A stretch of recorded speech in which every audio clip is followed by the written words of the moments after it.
pessoal, tudo bom? Bem-vindos mais uma vez a um livro da vez por David Thomas.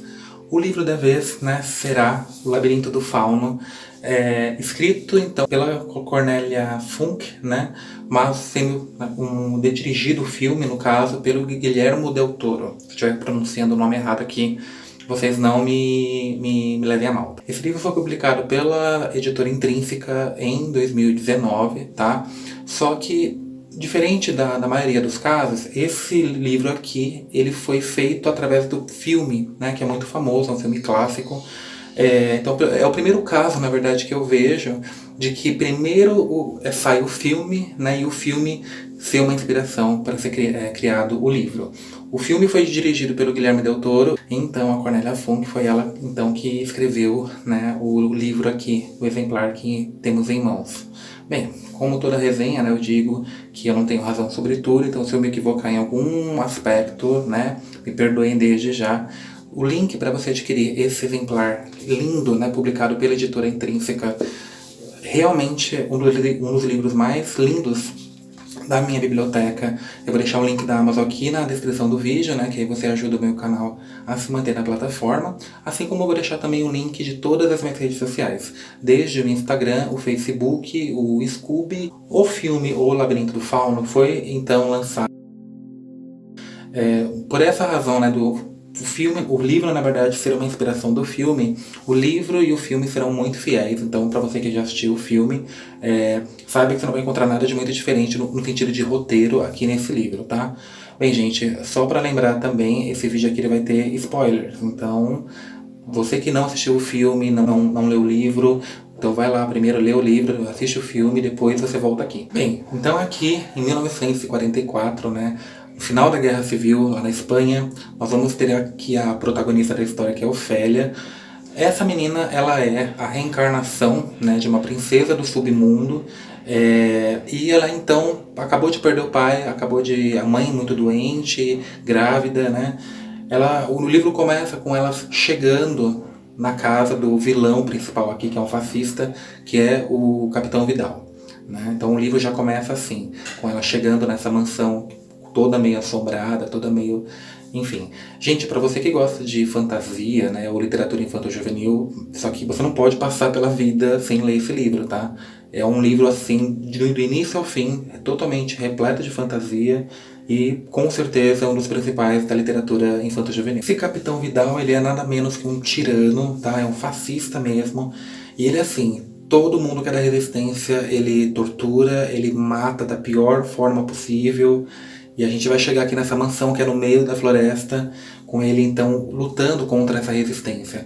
Só que mal sabe ele que uma das principais personagens que faz parte da resistência é a sua própria governanta, que é a Mercedes. Inclusive, há um momento aqui que a mãe da Ofélia, quando ela morre, né, que ela acaba de parir o menino, ela morre, e então essa governanta Mercedes que vai fazer o papel de mãe ali da Ofélia, vai acabar protegendo ela, o irmão e tudo mais. Mesmo que o cenário seja uma ambientação real, o livro ele faz inúmeras referências, né? Ele traz inúmeras referências a vários aspectos do paganismo antigo e tudo mais. Inclusive, não somente do paganismo antigo, ele faz muita referência ao próprio espiritismo, né? Se a gente parar pra pensar que uma garota, né, desse submundo, a alma dela reencarna, né, num ser físico humano, né, e ela já vem com uma missão e tudo mais.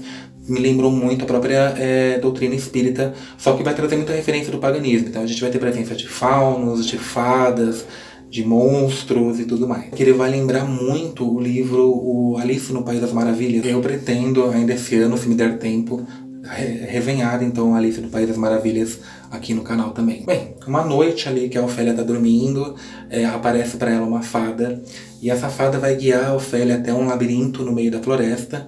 Dentro desse labirinto ela vai conhecer então um dos personagens aqui mais importantes, né, que será o Fauno. Quando ela conhece o Fauno, ele vai contar para ela então toda a verdade sobre a sua existência, né?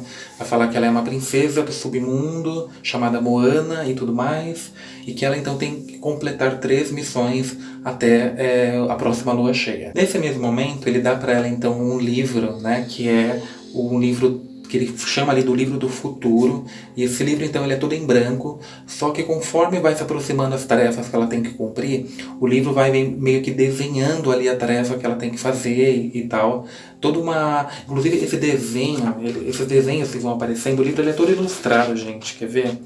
Por exemplo aqui, ó, essa é a primeira tarefa que ela acaba tendo que completar.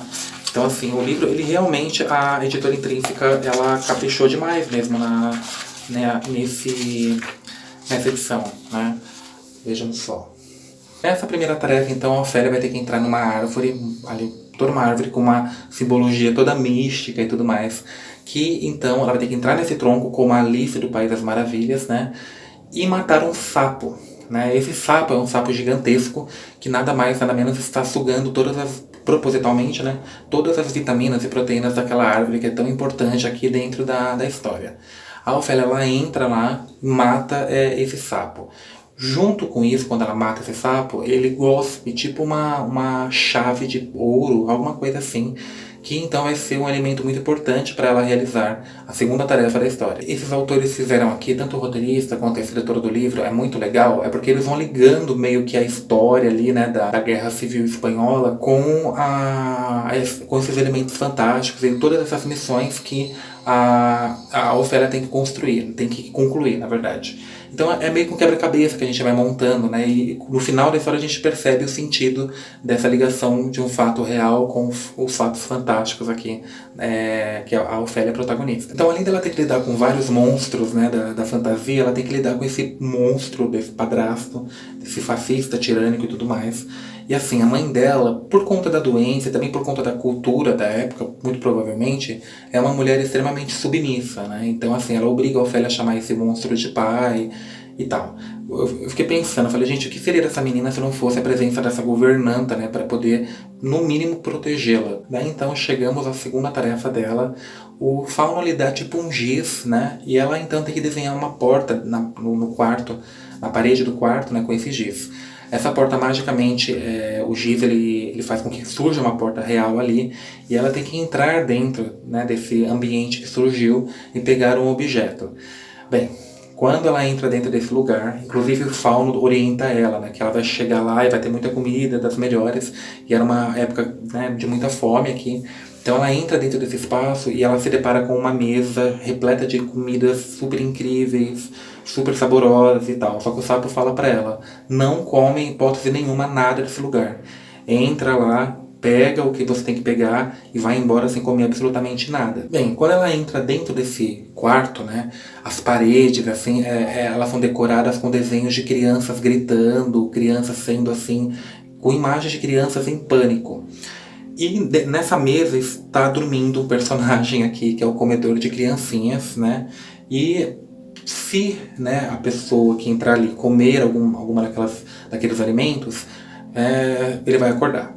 Então daqui em diante, né, eu nem preciso dizer o que aconteceu. Ela consegue completar essa missão, ela pega o objeto lá, que é uma adaga, essa adaga que ele matava inclusive as crianças para devorar, uma adaga de prata com cabo de ouro e tal.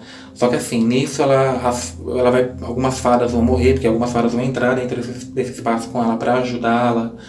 Enfim, né? O Fauno, quando descobre então que ela conseguiu completar a missão, mas duas de suas fadas acabou meio que sendo devoradas, né, pelo devorador de criancinhas para proteger a Ofélia, ele fica furioso. Inclusive, gente, uma coisa que me deixou meio intrigada, assim, porque a imagem do Fauno, ela é passada ao longo do livro com muita desconfiança, né? Tanto a Ofélia toda hora está desconfiando dele, ela acha que ele é um mentiroso, né, que ele sim é o vilão da história e tal.